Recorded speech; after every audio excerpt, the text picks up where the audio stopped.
Olá pessoal, estamos no ar com você com o Dinheiro de hoje, seu programa sobre investimentos aqui nessa parceria entre a Com Dinheiro e a BMC News, para trazer para vocês as melhores mentes do mercado, quem faz o mercado financeiro brasileiro acontecer, para aquele bate-papo leve, mas sempre com foco em te tornar um investidor melhor a cada dia, ter um portfólio melhor a cada dia. E nessa semana aqui, pós-carnaval, quando o ano realmente começa, nós trouxemos aqui ninguém mais, ninguém menos que Héctor Sanches, economista-chefe da Ativa Investimentos, para bater aquele papo com a gente sobre as perspectivas para 2024, que agora começou, né? Agora começou. Muito obrigado pelo convite, é sempre um prazer estar aqui. Muito bem, eu que agradeço, é sempre um prazer recebê-lo, Ativa super parceira nossa, mas especialmente pelos grandes insights que você traz aqui no programa. Obrigado, né? Eu tenho estado pessimista nos últimos períodos, não mudei muito, né? Mas vamos lá, às vezes há uma luz no fim do túnel. Vamos começar por aí, então. Falando em luz no fim do túnel, se um extraterrestre chegasse no Brasil em dezembro do ano passado, ele ia achar que a gente era, além de um país otimista, bastante realizador de bolsa. A gente viu a bolsa em novembro e dezembro disparando, mas nos primeiros meses desse ano, né, nesse período desagradável do ano entre Ano Novo e Carnaval, né, que é o período que o brasileiro mais gosta, a gente viu esse movimento andar razoavelmente às avessas, andar para trás. Esse 2024 é mais com essa carinha de novembro, dezembro ou com essa carinha de janeiro e fevereiro? Eu diria que nenhum dos dois, né? É com a carinha da virada do ano, que é de lado, né? Porque uma frase que eu sempre falo é: a realidade ela se impõe. E o Brasil, ele não tem um fundamento muito bom. Olha, o Ibov está barato, tem muita empresa que tem potencial de performar, tudo é verdade. Entretanto, as condições macroeconômicas, elas não são favoráveis, e essa realidade acaba se impondo. É um crescimento que não vem. Então, assim, você falou, olha, o dezembro veio bem no bolso e tal, não sei o quê. Só que agora estão saindo os dados de atividade de dezembro, e eles vêm frustrando bem a expectativa. Nós revisamos para baixo, né? Tínhamos revisado para cima o PIB, e agora revisamos para baixo por conta desse dezembro, que encomendou um quarto trimestre ruim. Então, assim, repare, é uma realidade que o Brasil tem, que infelizmente não vai ser deixada do dia para a noite, e aliás, nem estamos fazendo menção de deixá-la, né? Nós continuaremos vivendo nessa eterna lateralidade. É evidente que agora eu posso estar falando isso para você, vai ficar de lado e a bolsa subir, porque entrou um fluxo comprador, um rotation, saiu de pré e foi para a bolsa, mas em termos de ingresso de capital, né, que cruza a fronteira, é pouquíssimo provável que a gente tenha uma injeção, seja de ânimo externo ou até mesmo ânimo interno. A gente tem uma bolsa muito pequena em termos de volume de mercado financeiro global. Então, às vezes, uma brisa, para não falar marola, mas uma brisa de capital deslocando para cá, mexe os ponteiros mais do que... ela sinaliza mais do que antecipa, né? Ela acaba mexendo ali sem ter... não foi uma ação conjunta de, olha, vamos investir em Brasil. Às vezes você faz um reajuste de portfólio e, zero nada da BlackRock já mexe a bolsa inteira Brasil, né? Exatamente. Eu teve uma entrevista recentemente que acabou me deixando surpreso, do Stuhlberger, e ele falava a respeito, aliás, a manchete dizia: Stuhlberger acredita em grande fluxo de recursos para o Brasil.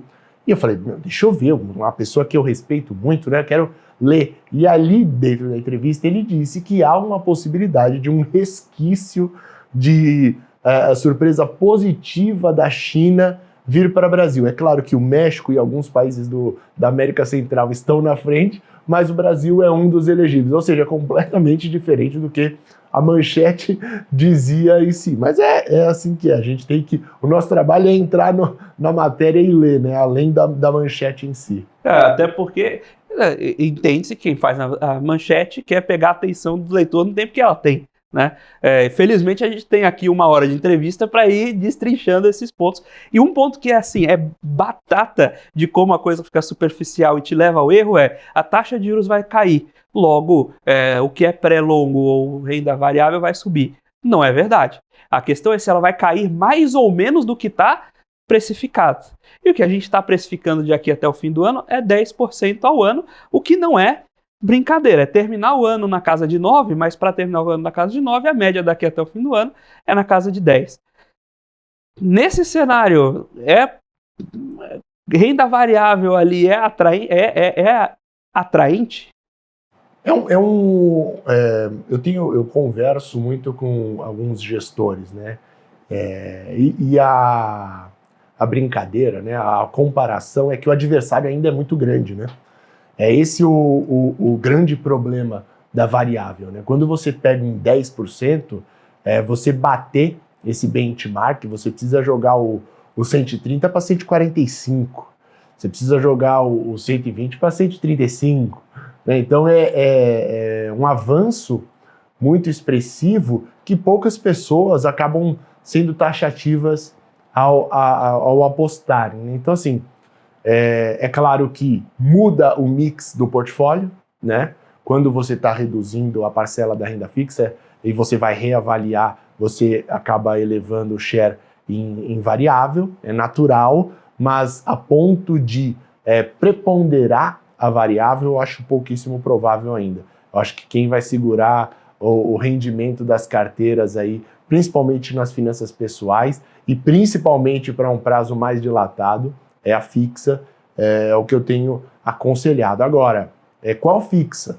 Essa é a pergunta de milhões, né? O que eu tenho dito para os clientes, PJ, PF, todos eles, é para fazer uma posição tomado em inflação implícita para 28 ali, para o vértice 27 e 28, que é quando não dá para não pagar a conta, né? O que eu tenho conversado? O cenário, né? Vamos falar de cenário. A gente está falando de um juro que vai desacelerando, né? Um juro que vai caindo para acelerar a atividade econômica. Quando eu acelero a atividade econômica, isso deve ter o quê? Uma defasagem da ordem de 12 meses, da queda do juro até bater na atividade, para chegar na inflação uns 15 a 18 meses. Quando eu estou caindo os juros aqui para acelerar a atividade, sem que haja a ancoragem das expectativas de inflação, eu estou trabalhando com um risco assimétrico de inflação para cima.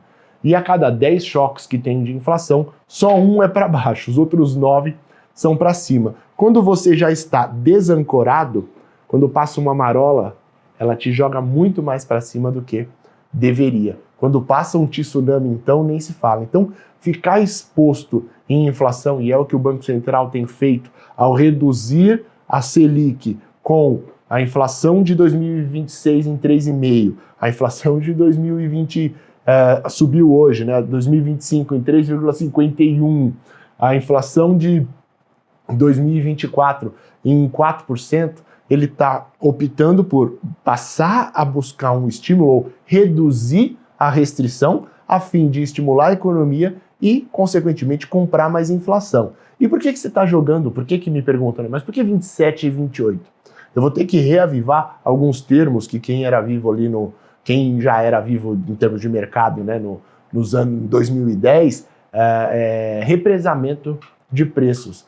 Quando é algo comum ocorrer um represamento de preços, principalmente em governos que têm uma heterodoxia mais exacerbada, que é o caso deste, né? Então, olha, vamos fazer uma redução de imposto aqui, ou vamos segurar, vamos reter um ajuste aqui para vir depois. Só que 27 e 28 é quando acabam esses mecanismos, é quando o fiscal se esgota, você acaba diminuindo o seu potencial político, né? Então, porque tem muito de potencial político que é usado principalmente por conta das eleições. Então, você já tem um 26 passado, né? A eleição de 26 já passou. O Lula, eventualmente, já se reelegeu. E aí, 27 e 28, essa conta chega. Então, assim, é uma inflação que tende a cobrar. Por quê? O fiscal não está alinhado, o juro está caindo.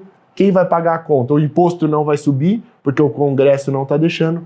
Quem vai pagar a conta é o imposto inflacionário. Consequentemente, eu tenho dito para as pessoas, ok, está caindo o juro no curto prazo.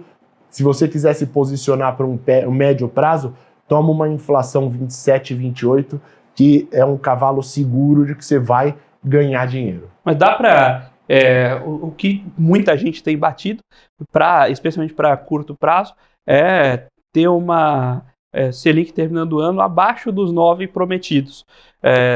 Você acha que dá para enxergar um cenário de queda de juros mais acentuado do que a gente está tendo agora, dado esse cenário estrutural que não comporta?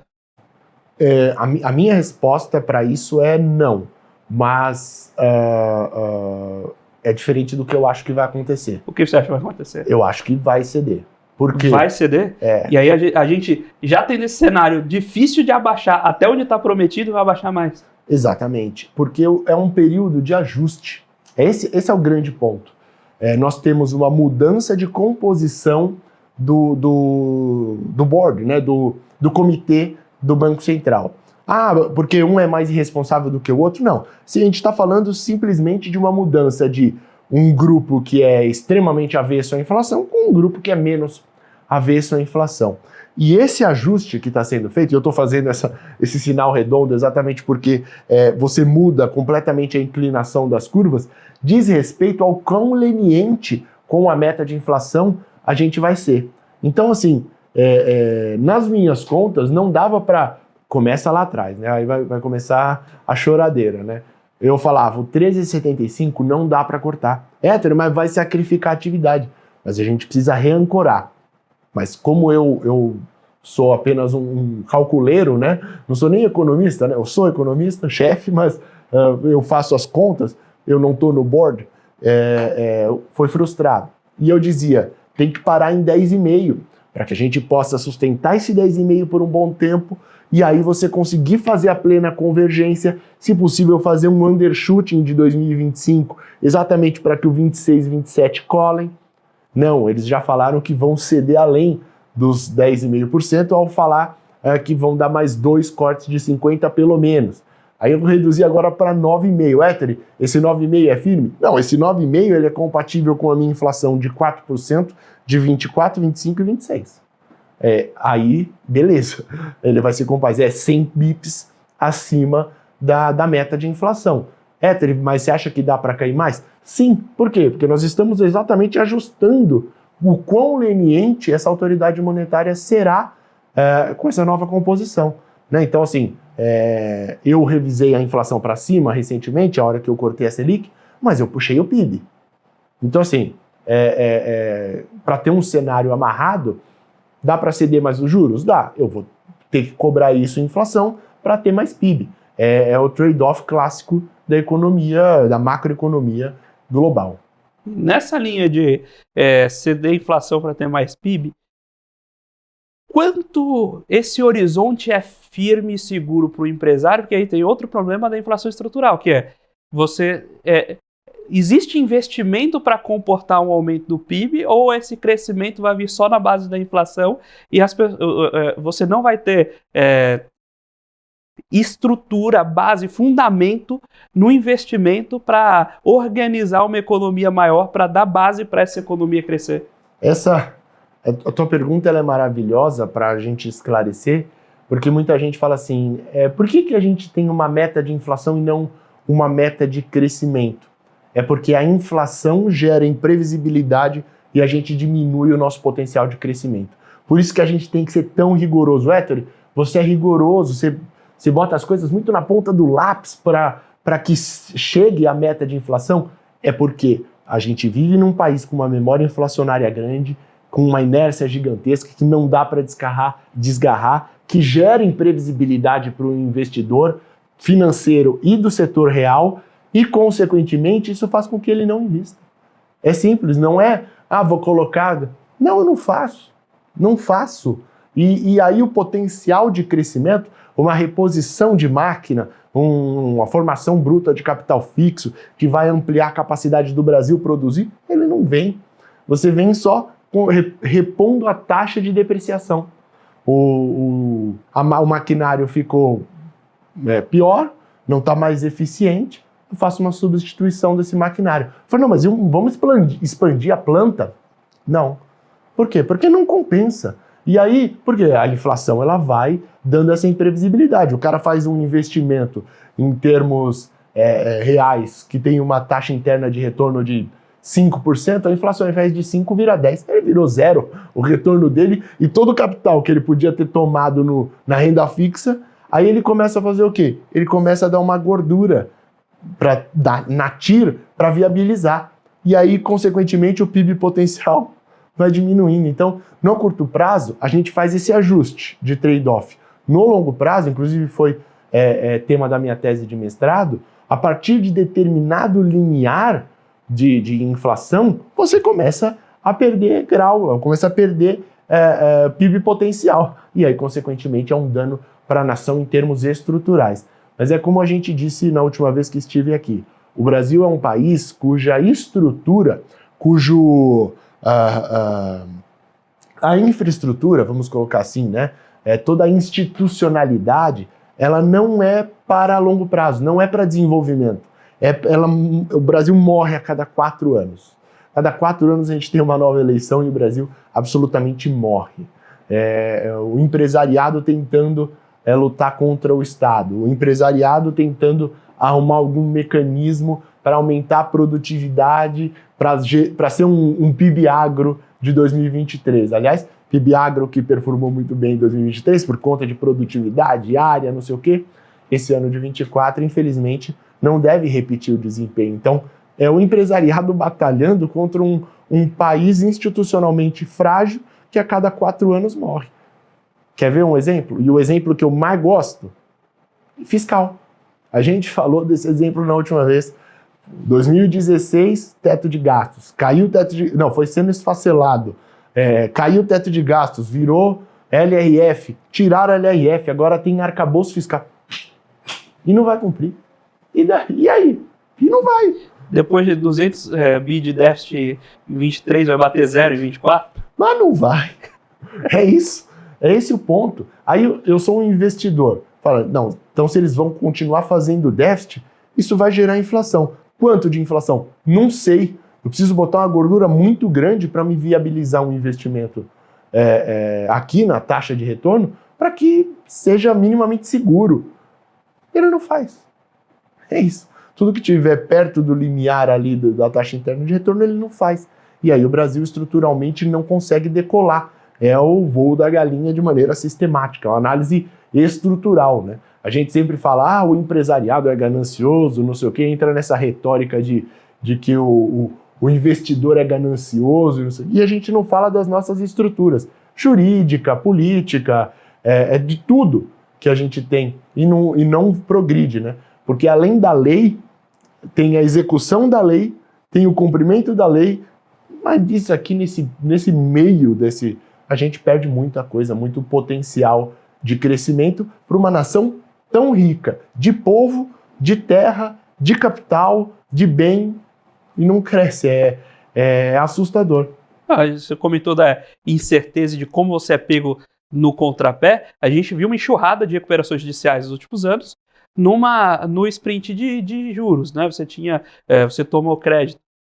Parte erro da própria companhia, parte erro de quem cedeu crédito, mas você tomou-se crédito a 2%, projetando-se 7%, que esse 7% virou quase 14%. Né? Isso quebrou muita gente. Né?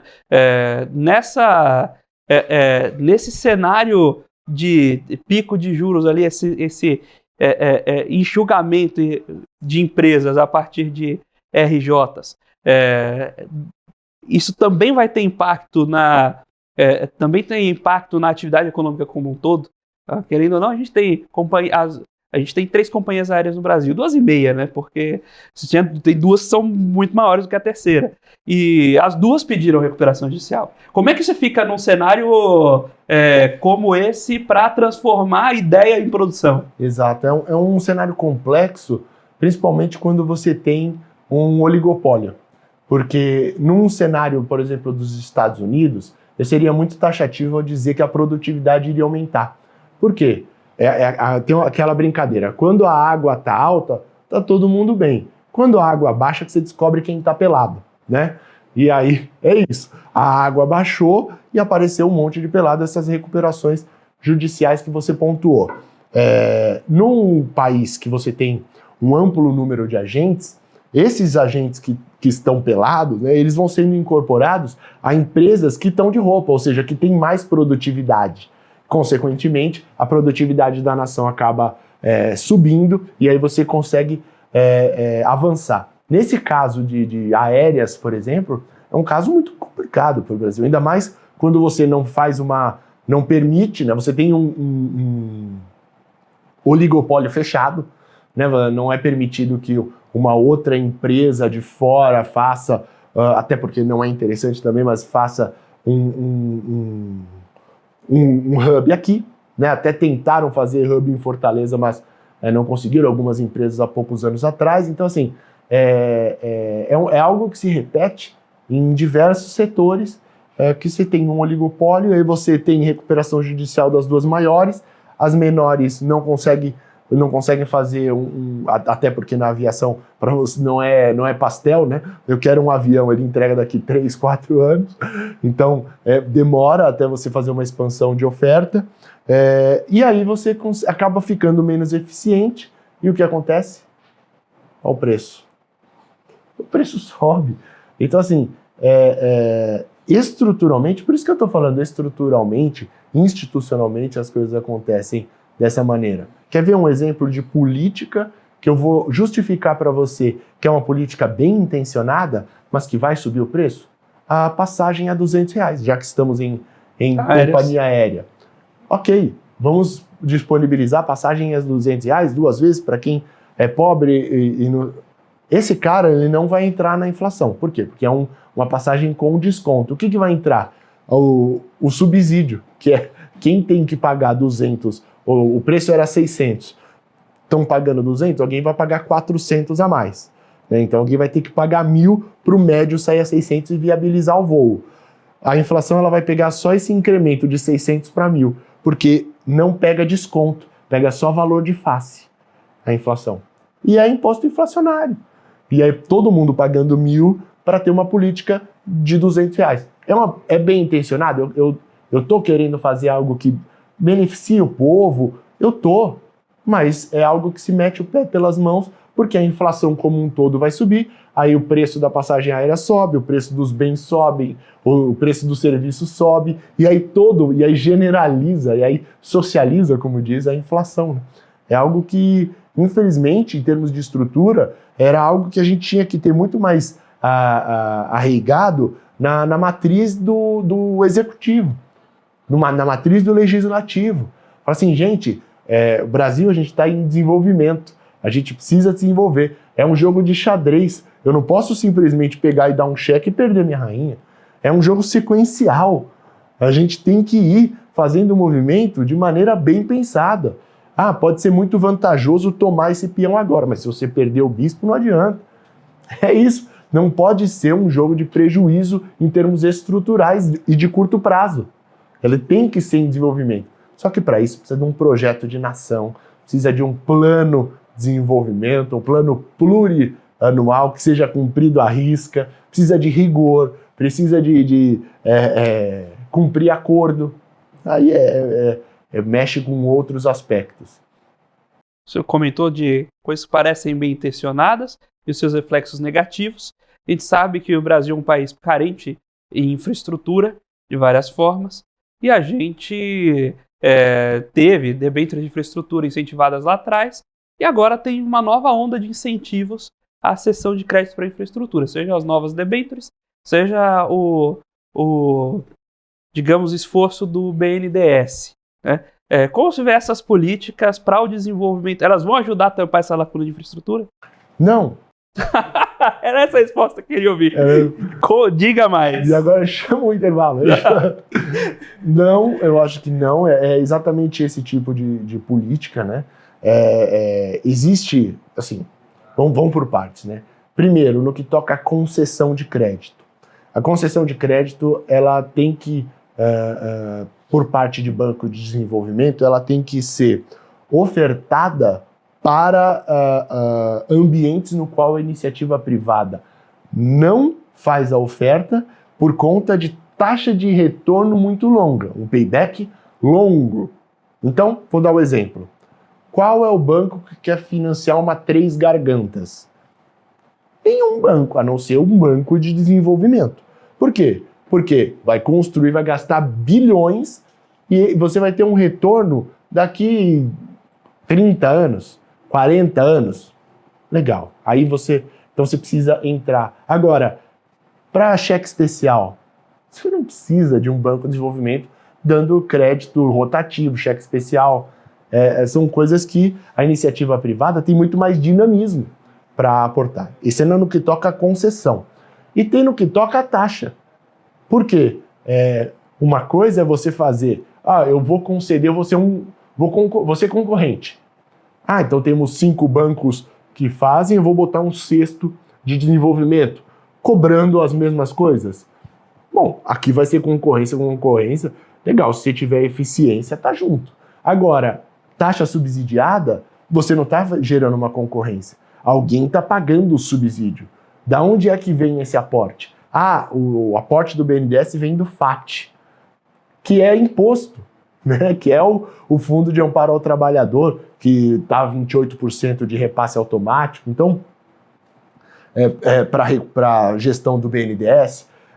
Então, assim, não tem dinheiro de graça. É uma política que tem que ser feita, mas tem que ser muito bem feita em termos pensados. Vamos fazer uma reindustrialização. Legal, a gente vai concorrer com quem? Você vai investir em iPhone? Você vai fazer uma empresa de telefone celular aqui no Brasil? Essa é a indústria? Então tem que ser muito bem pensado. Se faz sentido, a iniciativa privada não está fazendo por quê? Tem esse tipo de pergunta, né? Não, nós queremos viabilizar a Gradiente. Até teve um problema com o nome iPhone, que eles tinham registrado. Sim. E tal, não sei o quê. Para competir com o iPhone, aí você precisa ver se faz sentido você fazer uma reindustrialização total, mudar completamente a planta para fazer um celular que não compete com o que o povo deseja. Porque o povo prefere parcelar um iPhone em 36 vezes do que comprar um outro telefone mais barato que já tem disponível no mercado. Então, assim, são políticas que a gente precisaria pensar em termos estruturais para disponibilizar para o povo e de acordo com o interesse do povo, e é por isso que, inclusive, eu sou a favor do Bolsa Família e eu falo daqui a pouco, para que elas parem de pé. Então, a política precisa parar de pé de acordo com o que o povo quer. Bolsa Família vamos te dar comida, vamos te dar bebida, vamos te dar gás, vamos te dar um carro, uma roupa. Fala, peraí, por que a gente não pega o recurso, aporta na pessoa, para que ela aloque de acordo com as suas necessidades? Maravilhoso, é a maior eficiência de alocação de recurso possível. Por quê? Você tem um recurso público que é destinado a uma determinada categoria de pessoas, uma classe de renda de pessoas, e o cara vai decidir, o agente vai decidir o que vai maximizar a sua qualidade de vida, vai maximizar a sua utilidade. A política que inclusive tem estudos reforçando o papel de uma política nesse sentido, porque você melhora a eficiência de alocação de capital. Então, assim, precisa ser pensado. Não dá para ir tentando, não dá para ser na tentativa e erro. Tentativa e erro. A dívida do Brasil está em 80%. Era 30% no governo, no Lula 2, era 30%. Está em 80%. Com trajetória ascendente, vai para 95% nos próximos 6, 7 anos. De acordo com o Banco Central, não sou nem eu. Então, assim, nós precisamos fazer algo estrutural e tem muita oportunidade de investimento. De longo prazo, a gente precisa de alguma coisa mais estruturante. De curto prazo, de médio prazo, vai na inflação. que é um país que não deixa a gente ficar tranquilo com relação à inflação, principalmente por conta de tudo que a gente já pontuou aqui. No curtíssimo prazo, tem ótimas oportunidades.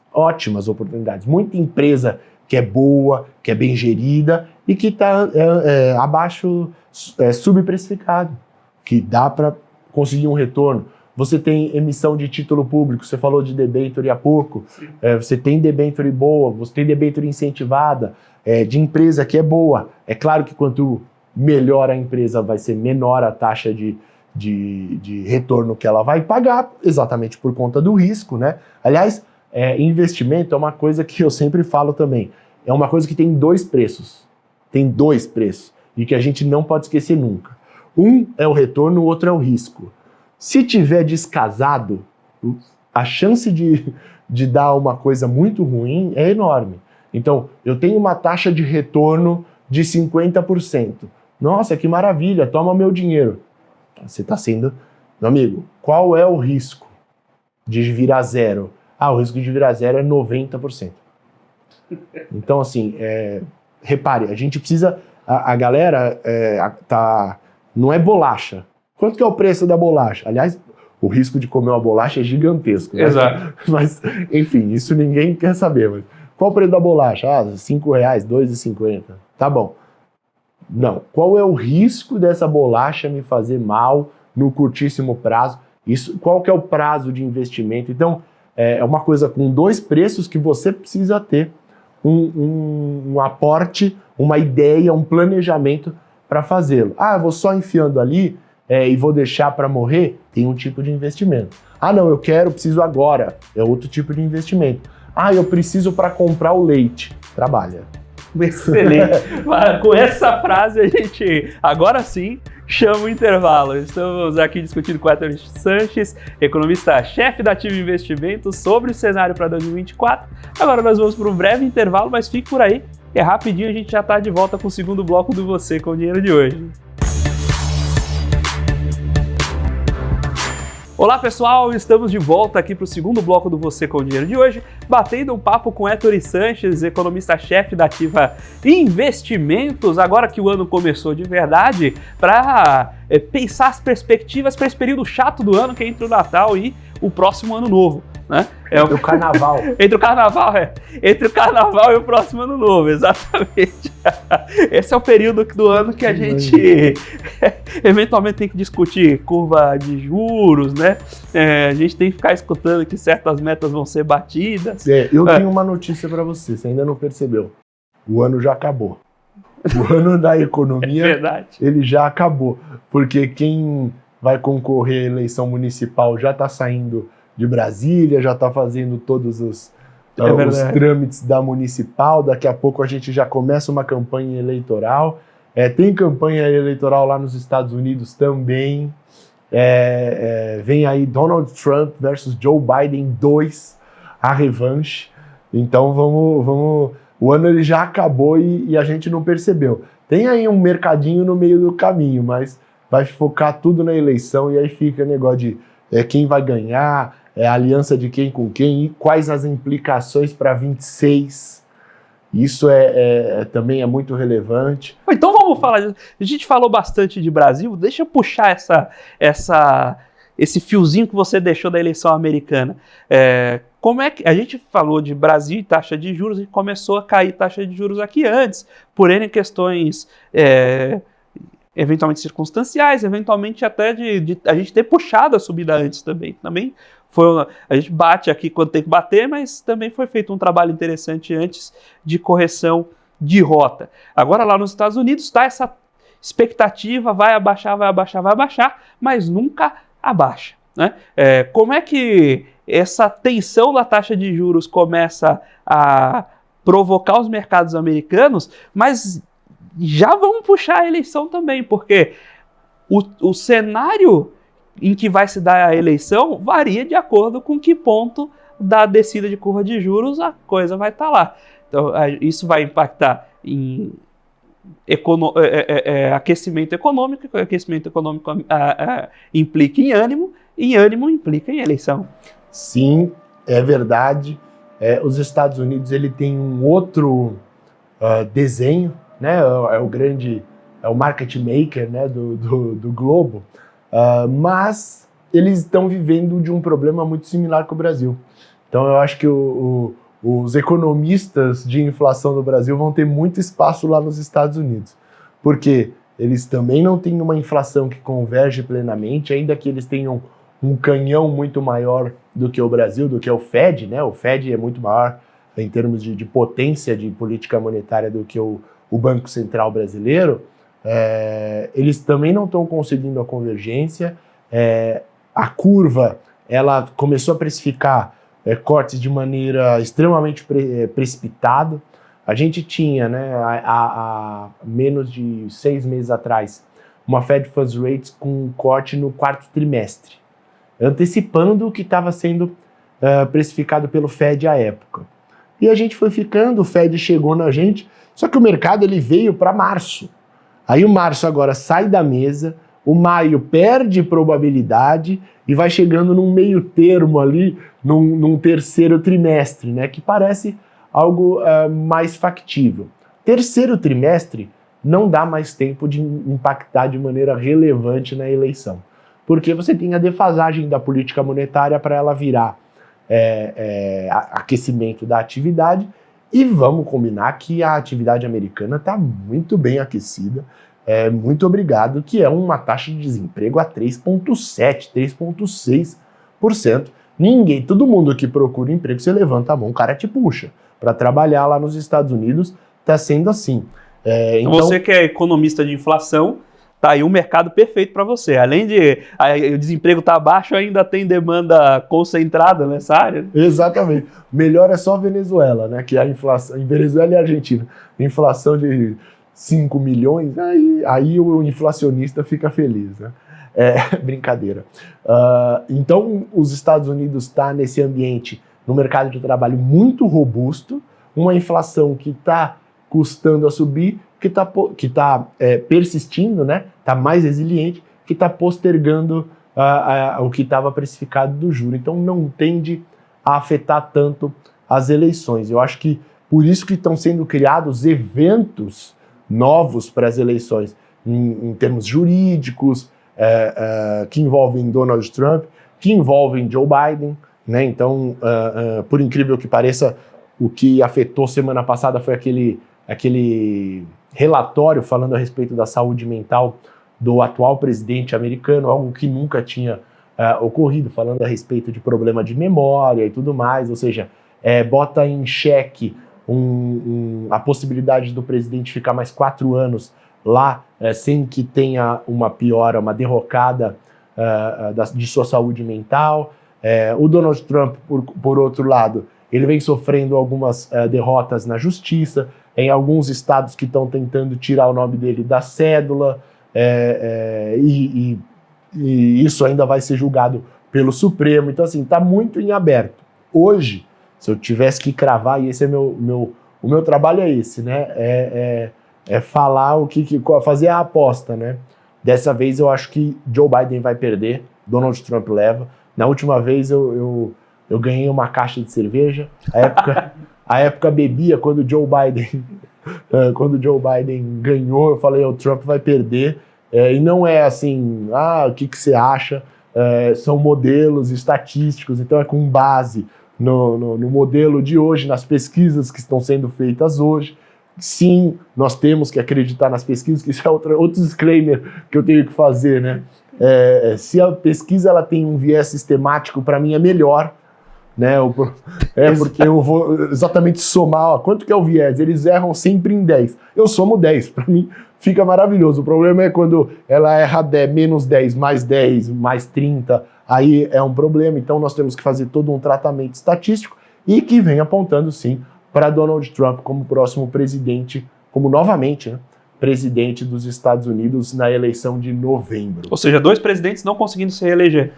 E curiosamente, né, o Trump voltando depois de perder uma reeleição, né? Então, os democratas, eles seguem, eles não substituem o Joe Biden porque não tem alguém com recall, né? Não tem alguém com que está sempre na mídia. Kamala, o pessoal não é muito apto a votar na Kamala Harris, estão tentando ressuscitar Hillary Clinton, que já perdeu a eleição. Então é difícil a situação dos democratas, e o Trump é a unanimidade entre os republicanos, né? A gente está assistindo as prévias. Não tem como não ter recall do Donald Trump, né? Exato. Você abre o celular, você abre o jornal, ele está parece onipresente no noticiário, sim, mesmo não sendo mais presidente. Aquele negócio do marketing, né? Falem bem ou falem mal, mas falem de mim. O Donald Trump, que por vezes é muito atacado por uma parte da mídia e por outra idolatrado, ele está sempre na mídia. Ele nunca entra no ponto de vale, né? Ou seja, um esquecimento. E aí, consequentemente, a figura deles tem muita força, e aí a gente vê as pesquisas apontando 49 contra 42 do Joe Biden. Isso tem sinalização para onde as coisas vão se assentando nos próximos anos? Então, sim e não. Porque há um paralelo entre Estados Unidos e Brasil, né? Então, o Donald Trump ganhou, Bolsonaro veio em cima, o Donald Trump perdeu, o Bolsonaro perdeu, veio o Joe Biden e o Lula aqui, né? Só que são períodos distintos, né? A gente tem a figura do Joe Biden muito desgastada, né, num período que você teve um difícil combate à inflação, com todos os problemas que vinham da pandemia. Ele entrou no meio da pandemia, né, e aí teve ainda muito desse efeito negativo sobre a pandemia, diferentemente do Lula, né? Eu tenho um amigo que fala que as pessoas elas têm que votar no Lula porque ele tem muita sorte, os outros têm muito azar. É verdade. O Fernando Henrique teve crise do México, tigres asiáticos, Rússia, aí veio o Lula, boom de commodity, o Brasil bombando, aí veio o Temer, tem guerra, pandemia e tudo mais, aí volta o Lula, as coisas meio que se acalmam, mas o que está acontecendo? É muita sorte, mas é só brincadeira, evidentemente, e pode sim que haja um descasamento entre Donald Trump e Lula, porque por enquanto a gente precisa de um novo postulante ao cargo de presidente à direita, visto que o ex-presidente Bolsonaro não vai poder se candidatar, então precisa ser construído um nome para que haja eventualmente uma reedição dessa polarização, o que parece pouco provável por enquanto, que vai sinalizando para mais uma reeleição do Lula. É evidente que os eventos recentes, eles criam uma oportunidade para o PL, para o Bolsonaro buscar criar essa nova figura, essa nova imagem, mas por enquanto a gente ainda não tem esse nome, o que acaba deixando uma vitória que poderia ser por números, mas por enquanto é por WO, né? Que é o Lula voltando em 26 e se reelegendo. Como essa mudança de dinâmica afeta, por exemplo, o cenário? A gente teve durante o governo Biden, a gente estava falando aqui de sorte, não sei se por sorte, não sei se pela própria dinâmica de governo, a própria postura democrata um pouco diferente, a gente teve vários pequenos polos de guerra no mundo pipocando. Então, teve a guerra na Ucrânia, teve ali a tensão no Oriente Médio escalando com Hamas e Israel, e tem ali as conversas em Ásia também sobre se as coisas vão escalar ou não. Essas dinâmicas e mesmo a estrutura de poder e as conversas entre Estados Unidos e China mudaram bastante nos últimos 4 anos. E teve toda aquela questão de trazer a produção industrial de volta para perto de casa. O México se beneficiou muito disso. E a China vem de uma desaceleração. O país crescendo 5% ao ano, a gente fala de desaceleração. Do Brasil chega a ser uma piada de mau gosto, né? Mas foi uma desaceleração. Esse fluxo de capital vindo das questões geopolíticas deve se estabilizar para os próximos anos? Ou esses pontinhos de tensão vão continuar e a gente tem que se acostumar com essa nova dinâmica mesmo? Sim, tem que se acostumar com essa nova dinâmica, e eu diria que ela tende a se intensificar, principalmente se o Donald Trump voltar. O Donald Trump ele teve sucesso em algumas políticas, e a mais emblemática foi a guerra comercial com a China. Ele impôs algumas tarifas à China, a China pagou, teve essa modificação de fluxo de bem de capital, né, de produção que veio para próximo do México. Joe Biden criticou, mas não desfez, podendo desfazer, ou seja, foi uma política acertada que gerou fonte de recurso, que gerou, que recolocou os Estados Unidos como o poder hegemônico, né, frente ao segundo maior poder econômico do globo. Então, ele tende a se intensificar se o Donald Trump for eleito, na minha perspectiva. Principalmente no que toca às tarifas e principalmente no que toca à inteligência de produção, que tende a ficar ainda mais acirrado esse combate, que era algo que a gente vivia pré-pandemia, né? É que a pandemia aplaca tudo, né? Ela foi um fator que acaba concentrando todo o foco de atenção.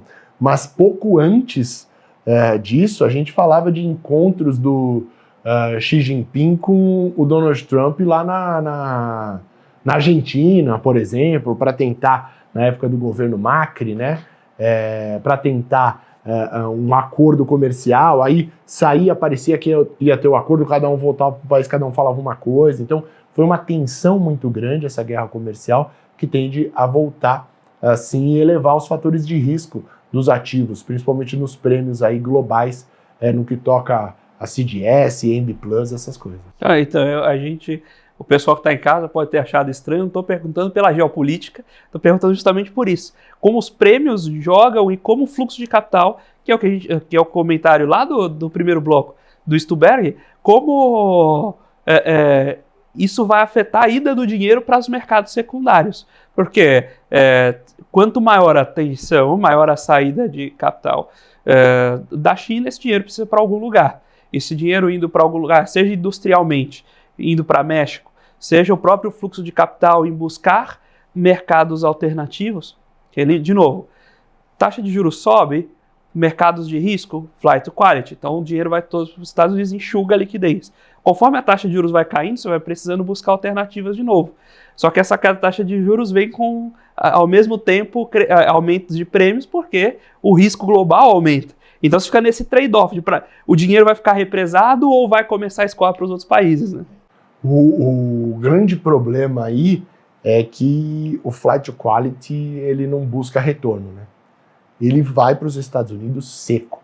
A taxa de juros dos Estados Unidos era 2, era 0 e ia. E o pessoal fala, vocês estão indo para o zero? Fala, melhor garantir o zero do que não ter nada, né? Do que perder dinheiro. Então, assim, flight to quality num ambiente arriscado foge a essa remuneração de recursos. Por quê? Como eu disse, os ativos, dois preços. Eu estou pagando zero, o preço está muito baixo, eu não vou te remunerar nada. Falar, mas o risco também aqui é muito baixo. Eu prefiro ficar 0 com 0 do que 1 com 10. Então, meio que acaba ficando 1 de remuneração com 10 de risco, né? Então, acaba ficando esse fluxo. Se o ambiente se estressar, não tenha dúvida de que os Estados Unidos volta a ser polo de atração de recursos. Agora, quem tem dado uma política de que não quer mais título público americano é a China. Só que a China vai precisar de eleger, né, ela tem pulverizado ali a alocação de recursos, mas vai precisar eleger um novo local de aporte caso a briga seja oriunda de uma guerra comercial, né? Os chineses eles não são bobos, não vão perder dinheiro. Se tiver que alocar recurso em Estados Unidos, mesmo sendo os Estados Unidos o causador, eles não têm orgulho nenhum que vai fazer eles, vamos alocar no Japão para ter retorno de -0,5. Não vão fazer isso. Eles mandam para os Estados Unidos e ponto e acabou. Então, eu acho que vai ser cobrado, o fluxo de recurso não vem para o Brasil, de fato, o vetor vira para Estados Unidos, vira para países gigantescos, né, e acaba saindo de Brasil. Vale comentar uma coisa para esse ano, quem está preocupado com o fluxo cambial, tá?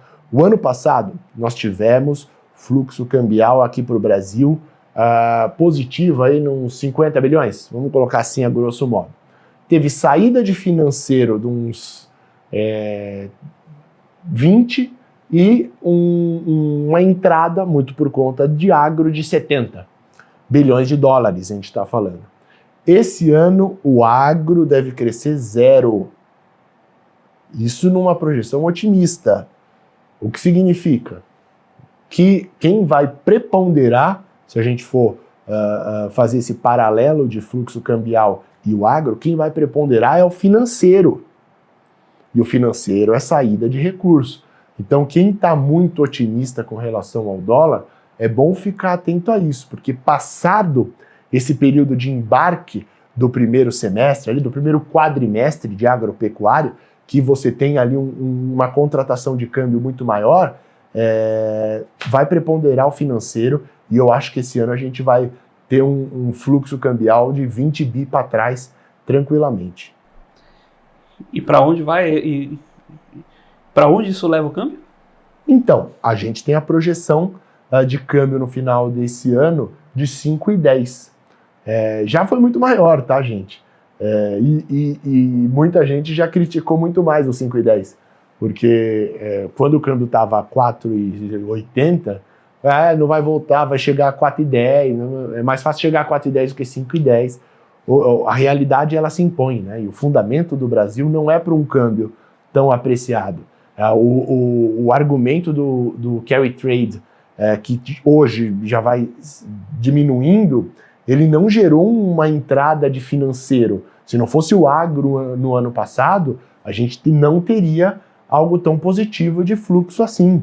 Então, assim, a gente acaba se iludindo numa de que vem recurso para o Brasil, o carry trade está ótimo, estão pagando 13, os caras estão pagando 5, mas é o que eu disse, 2 preços. Eu prefiro ganhar 5 com 0, muita gente prefere ganhar 5 de retorno com 0 de risco, do que ganhar 13,75 de retorno com 20 de risco. 200 bips, né, de CDS que tinha o Brasil. Então,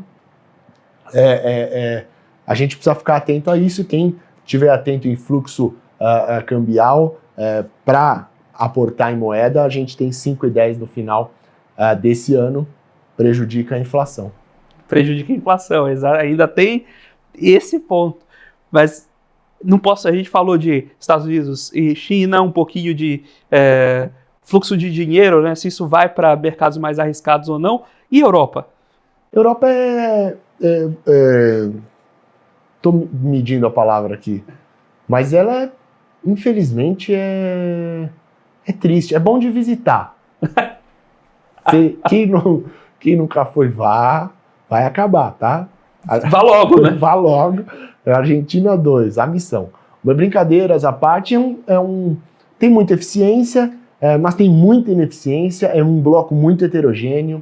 A Alemanha, ela é muito boa, consegue segurar muitas coisas, mas quando a indústria da Alemanha começa a fraquejar, a gente vê a Europa como um todo ruindo, custa ganhar tração em termos de atividade, a inflação deles custa ceder também, a política monetária não subiu tanto quanto em outras localidades, o ECB ele foi bem mais ameno do que os Estados Unidos, por exemplo, já está falando em corte de taxa, porque, não, a gente precisa estimular a atividade, que não ganha atração, só que a inflação está alta, é esse trade-off, se eles privilegiarem a atividade, eles vão ter que conviver com uma inflação mais alta, o europeu não está acostumado com isso, enfim, é um grande desafio.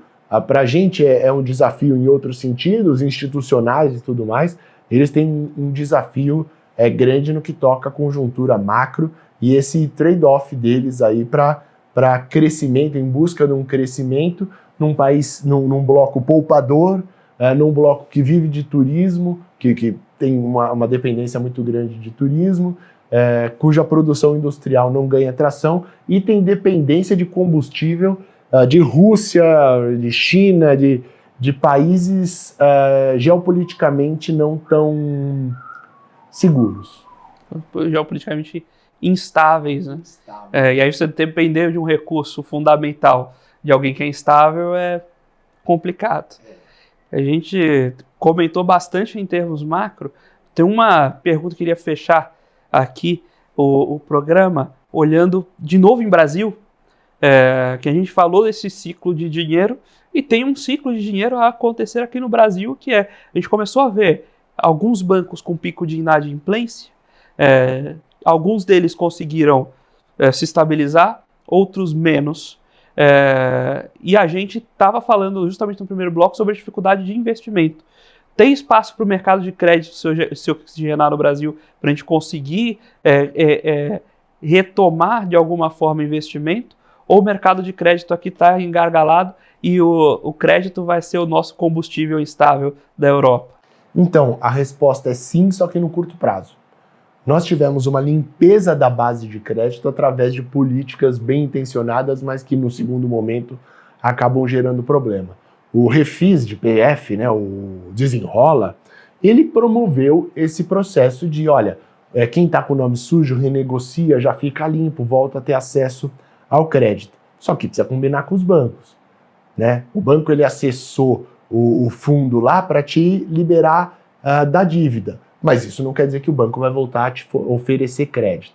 Então os bancos estão seletivos, muitos ficaram machucados, né? Muitos, a gente está tendo um enxugamento de liquidez.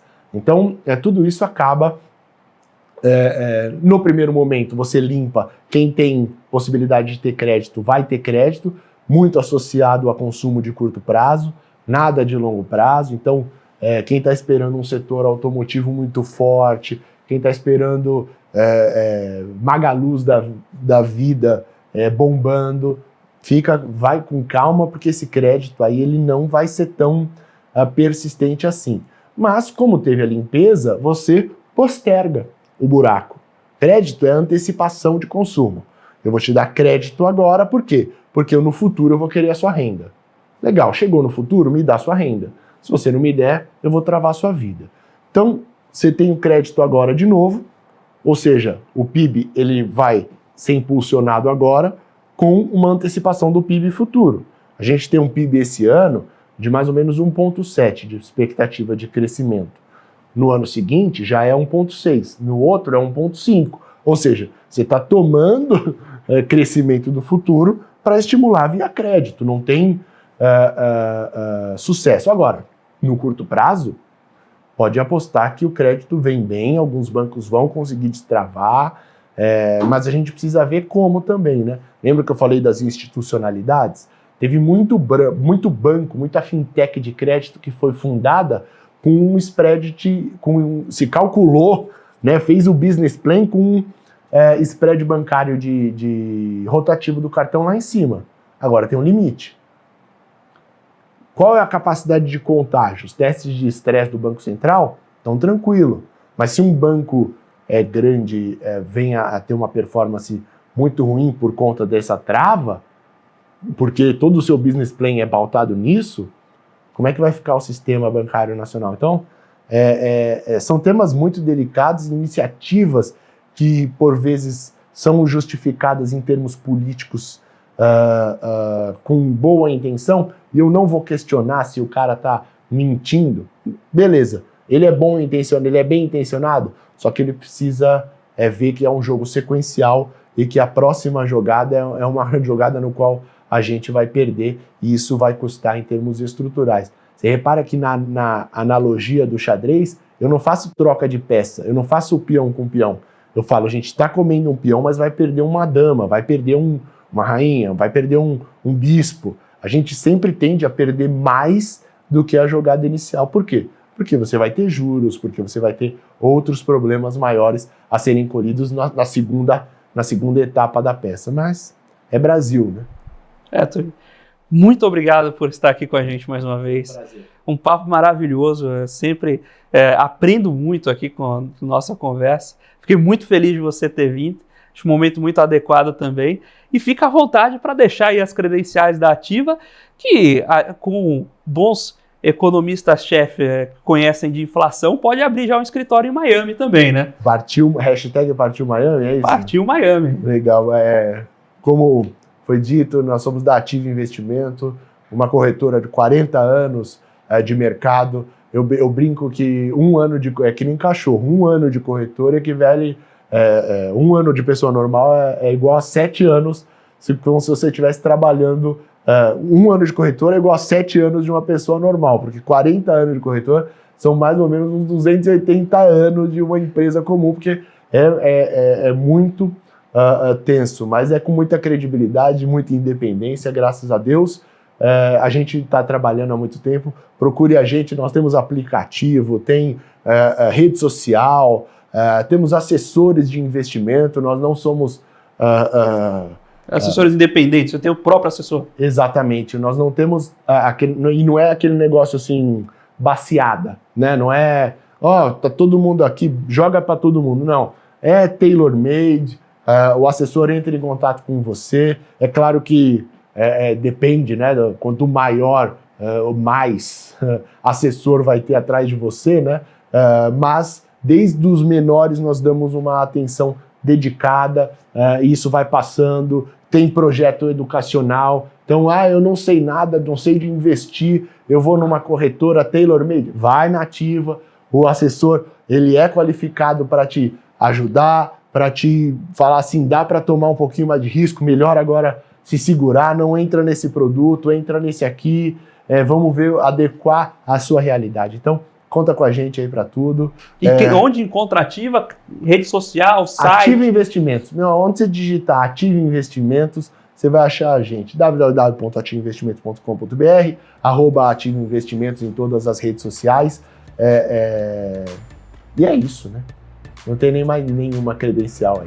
Maravilha, Ettore. Muito obrigado mais uma vez pela sua participação. Foi um prazer. Muito obrigado, Ativa Investimentos, por ceder aqui a participação do Ettore. E muito obrigado a você, investidor, profissional de mercado, telespectador aqui da BMC News, pela sua companhia, pela sua audiência. Você com Dinheiro vai ao ar de segunda a sexta, sempre aqui com o propósito de trazer grandes mentes no mercado, aqui como o Ettore, para bater esse papo com você e se tornar sempre um investidor melhor a cada dia. Nós vamos ficando por aqui com você com o Dinheiro de hoje. Até a próxima, nesse mesmo horário.